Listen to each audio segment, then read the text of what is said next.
이제부터 사사기 강해를 시작합니다. 사사라는 말이 쉬운 말은 아니죠.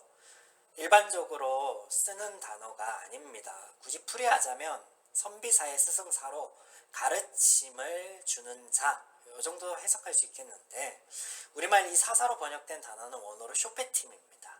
뜻은 재판관들입니다. 여러분 아는 사사가 누가 있죠? 기드온, 삼손? 네, 그러면 그들이 쇼페팀, 사사로서 누구를 심판하였습니까? 이스라엘을 괴롭히던 이방 민족들? 겉으로 드러난 것을 보자면 그렇습니다. 그런데 여기서 한 가지 질문을 더 던져볼 수 있겠죠. 그렇다면 이방 민족들은 왜 이스라엘을 괴롭혔는가라는 것.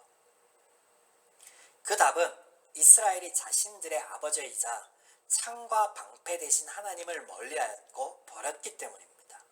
그렇다면 쇼페팀이라는 제목으로 하나님께서 이스라엘을 심판하였다라고 유추해 볼 수도 있겠죠. 그런데 이 해석도 석연치 않습니다. 이유는 사사기의 이야기 패턴들을 우리가 보자면 이는 심판 이야기이기보다는 구원의 이야기로 볼 수 있기 때문에 그렇습니다. 서두가 길었는데요. 이 사사기의 핵심은 하나님의 구원입니다. 쇼페팀이라는 단어는 쇼페트, 해방하다, 구원하다 라는 의미를 갖는 동사에서 나왔습니다. 그러므로 사사기의 주제는 우리를 구원하시는 하나님, 우리를 해방하시는 하나님으로 볼 수 있겠습니다. 우리가 이 사사기의 주제에서 몇 가지 전제점들을 또한 볼 수 있는데요. 첫 번째는 하나님께서 주신 선택이라는 축복에서 죄인들은 하나님과 하나님의 말씀이 아닌 자신의 소견에 오른 대로 선택하였다라는 것입니다. 이 같은 잘못된 선택의 결과 하나님께서 광야에서부터 그들에게 말씀하시던 결과들이 그들의 삶 속에 초래하게 되었다라는 겁니다. 첫 번째의 전제, 죄인들은 잘못된 선택을 한다입니다. 두 번째는 하나님께만 온전한 구원이 임한다라는 겁니다. 하나님께서 잘못된 선택 가운데 아파하고 힘들어하는 이스라엘에게 사람을 세워 그들을 구원케 합니다. 이것을 통해 우리는 믿음의 사람이나 준비된 사람을 보는 것이 아닌 그 이면에 역사하시는 하나님을 보게 됩니다. 또한 우리가 생각해 볼 것은 하나님께서 세우신 사람, 사사 또한 죄인이기에 여타의 이스라엘 백성들과 다르지 않다는 사실. 그래서 사사기에 등장하는 사사들의 면면을 우리가 보자 하면 그들이 부족하고 무언가 아쉬움을 남게 한다라는 거죠. 그렇습니다. 온전한 구원이란 하나님께 있기 때문입니다. 네. 사사기의 핵심, 사사기의 주제, 하나님께로부터 구원에 임한다. 구원의 하나님, 해방하시는 하나님. 이 주제 안에 우리가 볼 수 있는 두 가지의 전제. 죄인들은 잘못된 선택만을 늘 한다. 두 번째는 그럼에도 불구하고 구원이 임하는데 그 구원이 하나님께로부터 임한다라는 거예요. 지난주 여호수아 강의 마지막에 제가 성경에서 하나님께서 보이시는 아주 중요한 한 가지의 패턴, 전제를 말씀드렸습니다. 여러분 기억하십니까? 그것은 하나님께서는 인간에게 무조건적인 은혜만을 주시고 인간의 선택을 기다리십니다. 다시 한번, 하나님께서는 인간에게 무조건적인 은혜만을 주시고 인간의 선택을 기다리신다. 우리가 이미 알고 있듯 또한 오늘 사사기 강의 시간 전반부에 제가 말씀드렸듯 이스라엘은 이 선택의 부분에서 잘못된 선택을 합니다. 본문을 나누기 전에 그렇다면 하나님께서 왜 굳이 잘못된 선택을 할 수밖에 없는 연약한 인간들, 죄인들에게 선택이라는 은혜를 베푸셨을까? 왜 선택하라라고 하셨을까요? 이 질문에 대한 답을 하고자 한다면 우리가 창세기로 돌아갈 필요가 있는데요. 에덴에 왜 하나님은 선악과를 두셨나요? 라는 질문과 동일하기 때문에 그렇습니다. 하나님께서는 당신의 피조물 중 유일하게 당신의 형상을 담은 인간에게만 선택이라는 축복을 주셨습니다. 이로써 하나님께서 인간을 피조물의 위치가 아니라 사랑의 대상, 당신의 기업을 이을 자 아들과 딸로 그 위치를 올려주셨다라는 사실을 우리가 알 수 있고, 이것에 대한 증거가 여기에 있습니다. 선택이라는 것. 또한 이를 통해 하나님께서 바라셨던 것은 인간이 선택을 통하여 행복하고 하나님과 더불어 교제하기를 바라셨다라는 사실. 완전하시고 완벽하시며 부족함이 없는 하나님께서 왜 인간을 자녀 삼으시며 그들과 더불어 교제하기를 원하셨는가? 잘 모르겠습니다. 성경은 그에 대한 답을 하고 있지 않습니다. 다만 하나님께서 그렇게 은혜 베풀기로 작정하셨다라는 이 사실을 전할 뿐이죠. 아무튼 하나님께서는 이 바람을 위해 오늘도 우리의 시간 속에 일하고 계십니다. 또한 우리가 살펴볼 사사의 시대 속에서도 일하십니다. 성경은 자비로우시고 오래 참으시는 하나님께서 우리가 하나님의 은혜에 반하는 선택과 결과를 맞이하는 상황 속에서도 우리 안에서, 우리를 통해서 항상 끊임없이 일하시는 하나님의 이야기입니다. 다시 한번, 성경은 자비로우시고 오래 참으시는 하나님께서 우리가 하나님의 은혜에 반하는 선택과 결과를 맞이하는 상황 속에서도 우리 안에서, 우리를 통해서 항상 끊임없이 일하시는 하나님의 이야기입니다. 이것이 성경입니다. 사사기 1장 1절부터 보시면 가나안 족속과의 싸움에 대한 기사로 시작됩니다. 여호수아가 죽은 후에 이스라엘 자손이 여호와께 여쭈어 이르되 우리 가운데 누가 먼저 올라가서 가나안 족속과 싸우리이까? 여러분, 이 부분을 그간에 어떻게 읽고 받아들이셨는지 모르겠습니다. 사실 이 대목은 여호수아서의 이야기와 연결하여 읽는다면 의문점이 들게 마련입니다. 하나님께서 이스라엘에게 하신 모든 약속의 성취에 대해서 사사기 전 여호수아의 말미에 말씀하셨거든요. 모든 것들이 성취되었다라고. 그래서 그 성취됨 속에 그들에게 하나님이 안식을 주셨다.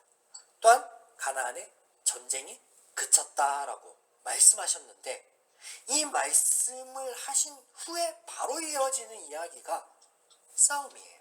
가나안과의 싸움, 전쟁. 이상합니다. 이상하지 않습니까? 그래서 우리가 가나안 기사를 보는 우리의 시각을 달리해야 됩니다. 하나님께 맞출 필요가 있습니다. 하나님께서는 아브라함에게 땅을 약속하시고 민족과 복을 약속하셨습니다. 그리고 여호수아서에서 이 모든 약속이 성취되었노라 라고 말씀하셨습니다. 하나님께서 아브라함에게 또 이스라엘에게 약속하신 것의 핵심은요, 전쟁이 있지 않습니다.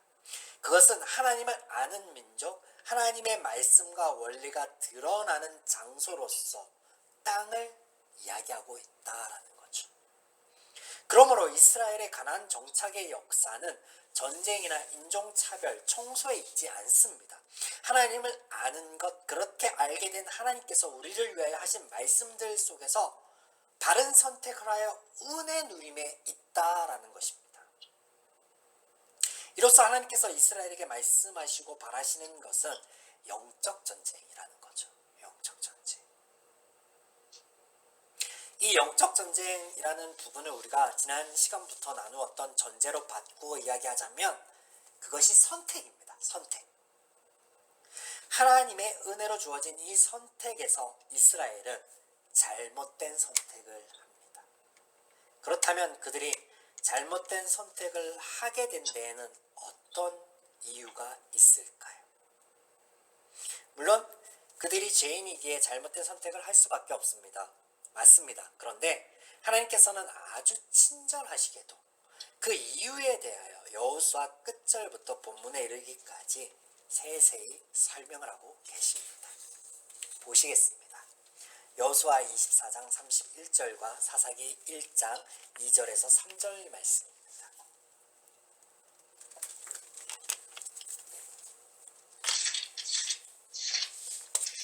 여호수아 24장 31절 이스라엘이 여호수아가 사는 날 동안과 여호수아 뒤에 생존한 장로들, 곧 죄송합니다. 여호와께서 이스라엘을 위하여 행하신 모든 일을 아는 자들이 사는 날 동안 여호와를 섬겼더라. 사사기 1장 2절과 3절입니다. 여호와께서 이르시되 유다가 올라갈지니라 보라 내가 이 땅을 그의 손에 넘겨주었노라 하시니라. 유다가 그의 형제 시므온에게 이르되 내가 제비 뽑아 얻은 땅에 나와 함께 올라가서 가나안 족속과 싸우자. 그리하면 나도 내가 제비 뽑아 얻은 땅에 함께 가리라 하니 이에 시므온이 그와 함께 가니라. 자, 여러분, 이 성경 구절들 속에서 공통점을 발견하셨습니까? 이스라엘의 잘못된 선택을 할 수밖에 없었던 이유에는 그들이 그들 자신에게 보이시고 알리며 경험하게 하신 하나님을 바라본 것이 아니라 여전히 사람을 바라보고 의지하였다라는 거예요. 그리고 그러한 그들의 행위 속에서 하나님을 알아가지 못하고 그 알아감이 멈춰졌다는 거예요. 이후에 살펴보겠지만 그들이 하나님의 말씀을 늘 가까이 하라고 하였고 그 하나님의 말씀 모든 회중들에게 낭독해 하였던 그 하나님의 말씀을 지키지 않았습니다. 자, 다시 그들이 사람을 보고 의지하였다라는 이 대목을 설명해 보이겠습니다. 출애굽 이후 광야 이야기들 속에서 보면 이스라엘의 고백들, 그 고백들을 보면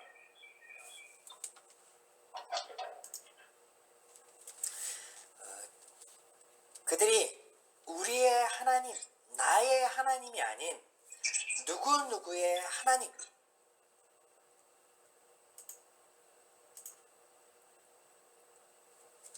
누구누구의 하나님 이렇게 고백할 때가 많이 있었다라는 거예요. 그래서 모세의 하나님, 너의 하나님께 여쭈어봐라. 여호수아의 하나님. 처음 하나님께서 모세를 만날 때 모세가 하나님의 이름을 물었습니다. 이에 하나님께서는 모세야, 내가 앞으로 너의 삶 가운데 너와 함께하고 역사할 텐데 그래서 너가 나를 만나고 알게 될 거고 경험하게 될 건데 그렇게 해서 너가 부르게 될 그 이름이 나의 이름이 될 거야. 그런 의미에서 하나님께서 스스로 있는 자라는 표현을 하십니다. 이와 같은 의미에서 성경에서 계속하여 표현되고 있는 것이 뭐냐면 그 하나님의 이름이 이런 거예요. 아브라함의 하나님, 이삭의 하나님, 야곱의 하나님, 요셉의 하나님. 하나님의 일하심으로 이스라엘이 광야에서 전에는 하나님을 누군가를 통하여서 누군가를 통하여 이야기하였다라고 하며 이제는 그들이 바뀌게 되어서 여호수아의 말미에 다른 고백을 합니다.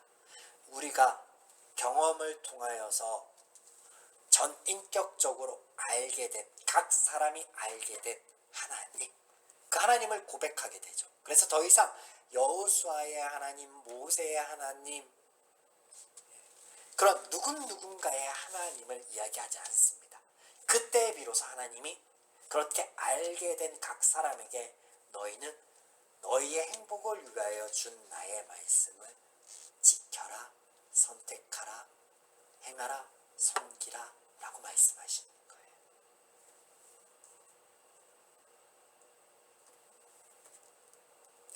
그런데 죄인인 그들 이스라엘은 여전히 자신들의 하나님이 아닌 여호수아의 하나님, 엘르하살의 하나님, 제사장의 하나님, 장로들의 하나님, 그 고백의 자리에 머물러 있었다라는 거예요. 그리고 그렇게 머물 수밖에 없었던 이유, 앞으로 살펴보겠지만 그들이 하나님의 말씀과 가까이 하지 않았다. 하나님의 말씀을 낭독하는 것을 하지 않았다라는 것. 하나님께서 유다에게 주신 땅에 유다는 하나님을 의지하고 올라가기만 하면 되었습니다. 말씀을 의지하기만 하면 되었어요. 그런데 그들에게 임한 두려움에 그들이 누구를 의지합니까? 형제를 의지합니다. 시므온에게 기대어 나아갑니다. 이스라엘의 잘못된 선택의 이유에는요, 지도자의 부재, 사람의 부재 있는 것이 아닙니다. 모든 선한 것이 나오며 그들을 구원하시는 하나님 한 분을 바라보고 의지하지 못한 것에, 하나님의 말씀과 가까이 하지 못한 것에 있다라는 겁니다. 또한 이스라엘은 그런 자신들의 모습에 정직하기보다는 에덴에서의 아담의 모습을 답습하는데요. 하나님 앞에 핑계를 내는데 그 핑계와 이유들이 오늘 본문 1장 1절부터 끝절까지 이어지고 있습니다. 그걸 요약하자면요, 이런 거예요. 철병거가 있으므로, 이스라엘이 아직 강성하지 못함으로.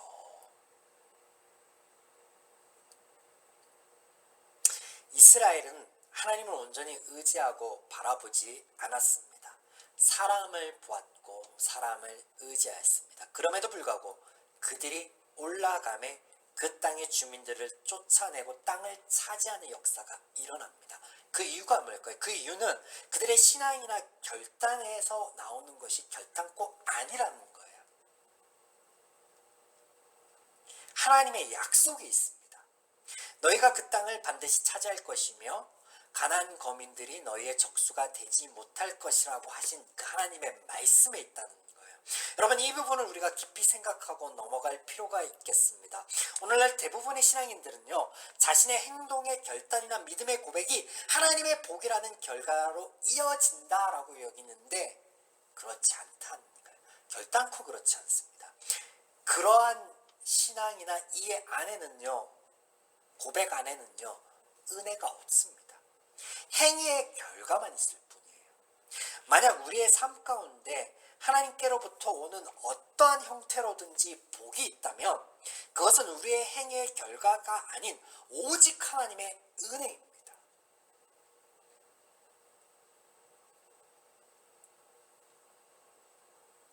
우리가 하나님을 전적으로 신뢰하며 의지하여 바른 선택을 하여 오는 결과조차 하나님께서 하신 말씀과 약속과 언약 안에 있는 것입니다.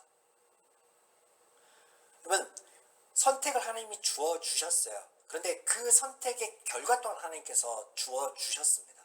때문에 우리가 선택해서 우리의 행위의 결과로 오는 게 아니라 하나님의 말씀 안에서 온다라는 거예요. 선택을 통하여서 오는 복조차도. 그래서 은혜인 거예요. 그래서 은혜. 때문에 우리의 신앙생활에서 다시 한번 강조될 것은 하나님을 힘써 아는 것, 오직 이 한 가지뿐입니다. 하나님을 힘써 아는 것. 하나님께서 이를 위하여 이스라엘에게 권면하며 그들과 동행하셨습니다. 선택 또한 이런 하나님의 은혜 위에 있다라는 것. 하나님께서는 인간에게 무조건적인 은혜만을 주시고 인간의 선택을 기다리신다. 이스라엘이 그들이 만나고 경험하여 알게 된 하나님을 온전히 바라보지 못하였을 때 그들은 잘못된 선택을 할 수밖에 없었죠. 그 결과 이스라엘에 남긴 이방 민족들이, 우상이 그들 옆구리에 가시가 되고 올무가 됩니다. 그들 평생 그들을 괴롭히게 됩니다. 하나님께서 이를 말씀하실 때 이스라엘 중에 애곡함이 있었습니다. 사사기 2장 1절부터 보시면 이스라엘이 잘못된 선택들로 일관할 그때에 하나님께서 길갈로부터 복임으로 그들 이스라엘에게 나아옵니다. 길갈은 여호수아 5장에 기록된 바 하나님께서 이스라엘의 모든 아픔과 수치를 씻겨주시고 그들을 축복하신 땅입니다. 복임은 이스라엘의 잘못된 선택으로 그들 가운데 올무와 가시가 놓여 그들이 슬픔에 잠긴 땅입니다. 하나님께서는 축복의 땅으로부터 슬픔의 땅으로 올라오십니다. 이것이 의미하는 것이 무엇이겠습니까? 하나님께만 구원이 있다라는 것. 하나님께서 우리의 아픔의 자리, 시간 속으로 들어오셔서 은혜를 베푸시고 구원을 베푸신다라는 사실. 잘못된 선택 가운데 있는 이스라엘에게 찾아오신 하나님, 그들에게 내가 너희와 함께한 언약을 영원히 어기지 아니하실 것이다 라고 말씀하세요. 그들은 하나님과 맺은 언약을 어겼음에도 불구하고 하나님께서 그들에게 찾아오셔서 길갈에서부터 복임으로 찾아오셔서 하시는 첫 번째 말씀이 뭐냐면 내가 너희와 더불어서 맺은 언약을 내가 결단코 어기지 않겠다라고 선포하십니다. 그리고 그 선포에 이어 그들의 잘못된 선택의 결과가 무엇인지 그들로 하여금 깨닫고 알게 하십니다. 이 같은 하나님의 은혜는 창세기 3장 이후로 줄곧차게 반복됩니다. 사랑하는 여러분, 우리 모두에게는 온전한 구원이신 하나님이 필요합니다. 오늘 우리에게 여전히 남아있는 죄의 가시와 올무가 우리로 하여금 하나님을 온전히 바라보지도 알아가지도 못하도록 만들 그때에도 여전히 우리 안에 하나님의 생명의 법과 사망의 법 사이를 가늠케 하고 헷갈리고 잘못된 선택을 하게 할 그때에도 잊지 마십시오. 우리가 울고 있을 그때, 우리가 아파하고 우리가 잘못된 선택하고 있을 그때에도 하나님의 은혜가 함께하고 있다는 것. 아니, 오히려 우리의 그때 하나님의 새로운 또 다른 은혜가 시작된다라는 사실. 하나님의 인생이 아니시기에 헌치 않으시며 변하지 않으십니다.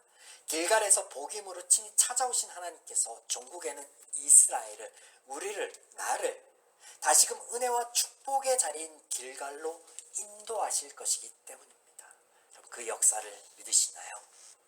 코로나19로 씨름하고 있는 인류를 그 안에 있는 나를 회복시키며 이끄실 그 하나님의 역사를